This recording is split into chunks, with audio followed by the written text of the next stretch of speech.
Hello साथियों, कैसे हैं आप सभी। आप सभी जानते हैं कि उत्तर प्रदेश पुलिस कांस्टेबल 60,244 पदों पर भर्ती प्रक्रिया का आवेदन लिंक आ चुका है। आप सभी लोग फॉर्म भरने के लिए तत्पर होंगे। आप थोड़ा सा संभलें, सावधानी से फॉर्म भरें।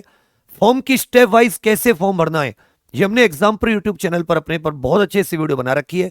इस वीडियो के कमेंट्स में भी हमने उसका लिंक लगा रखा है। आप उसे देखकर ही फॉर्म भरें। 13 बातें मैं आपको बताना चाहूंगा जो भर्ती बोर्ड ने भी आपको बताई है कि इन चीजों का जरूर ध्यान रखें। सबसे पहले आप समझें कि जो हमारी उत्तर प्रदेश पुलिस की वेबसाइट है, उत्तर प्रदेश पुलिस भर्ती बोर्ड की वेबसाइट, उसमें आप जाओगे, नोटिस में ऑनलाइन आवेदन का लिंक है। जैसे आप ऑनलाइन आवेदन के लिंक पर जाते हो, कुछ इस तरीके का मिलता है। ये जो यहां पर अप्लाई ऑनलाइन है, इससे करके इस तरह से आप फॉर्म भरना शुरू कर सकते हैं। इससे पहले हालांकि आप ये यहां पर एक FAQ है, फ्रीक्वेंटली आस्क्ड क्वेश्चन, इसको जरूर पढ़ लें।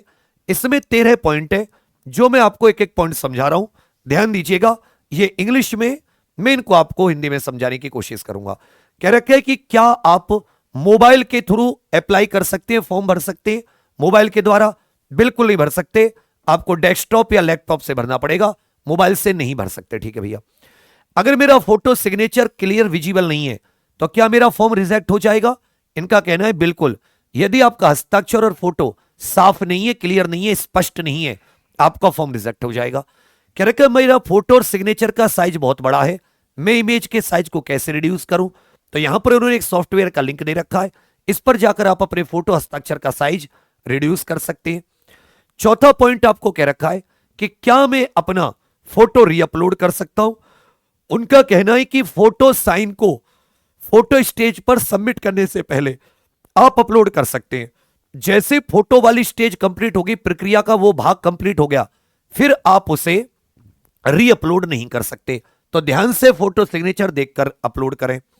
फिर कह रखा है कि अगर इंफॉर्मेशन, किस इंफॉर्मेशन को मैं रजिस्ट्रेशन प्रोसेस के दौरान एडिट कर सकता हूं, चेंज कर सकता हूं?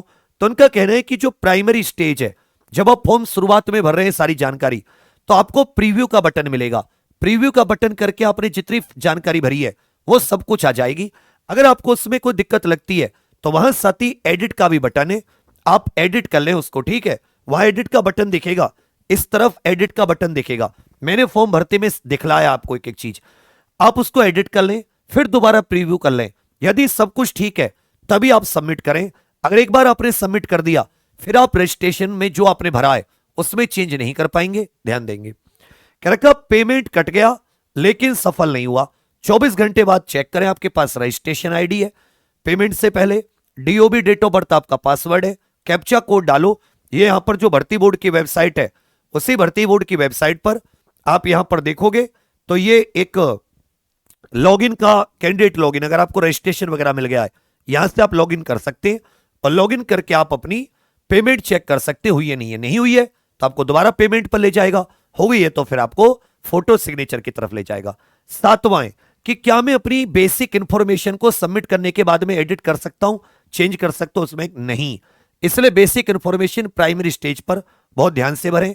मैंने पूरी वीडियो में समझाया कैसे कैसे करना है। DOB और कैटेगरी अगर गलत हो जाती है तो क्या मैं उसे बाद में बदल सकता हूं? डेट ऑफ बर्थ गलत हो गई, वर्ग सामान्य की जगह जनरल हो गया, SC ST हो गया, OBC हो गया, OBC की जगह जनरल हो गया। तो इसमें कह रखा अगर एक बार आपने प्राइमरी स्टेज में भर दी तो फिर आप साथ ही पिछले स्टेज की उनको चेंज नहीं कर सकते।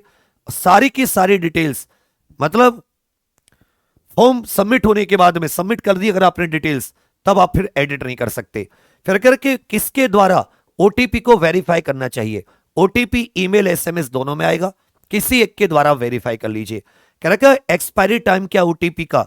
जब तक आपका लास्ट डेट ऑफ रजिस्ट्रेशन है 16 जनवरी तक आपका ये OTP की वैलिडिटी है।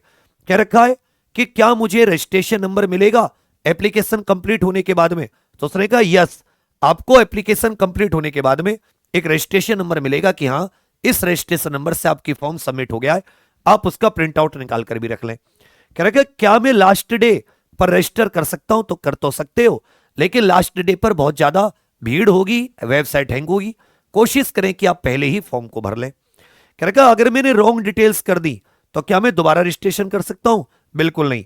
अगर आपने एक ही पोस्ट के लिए कई सारी इसमें एप्लीकेशन भरी, कई सारे आवेदन दिए, तो आपकी एप्लीकेशन रिजेक्ट हो जाएगी। तो 13-14 पॉइंट है जो आपके दिमाग में रहते हैं, मैंने सोचा आपको बता देता हूं। बाकी पूरी वीडियो हमने बना the exam pro YouTube channel पर, आप उसे देखने के बाद ही फॉर्म भरें। एक एक जानकारी मैंने फॉर्म भरते हुए अपनी डिटेल्स डालकर हर एक चीज बहुत अच्छे से भरी है। बाकी साथियों, अब सभी लोग एग्जाम प्रो ऑफिशियल एप्लीकेशन पर परिश्रम से जरूर तैयारी करें, और अगर आपको फॉर्म के विषय में कोई और जानकारी है तो आप कमेंट करके बताएं, हम उसकी आपकी सहायता करने की कोशिश करेंगे। बढ़िया से फॉर्म भरें, ईमेल और मोबाइल नंबर आप ही का होना चाहिए, ये चीज आप लोग ध्यान रखें, ठीक है भैया, यही आपको बताना था। सभी लोग लाइक शेयर सब्सक्राइब करना मत भूलना। थैंक यू, जय हिंद।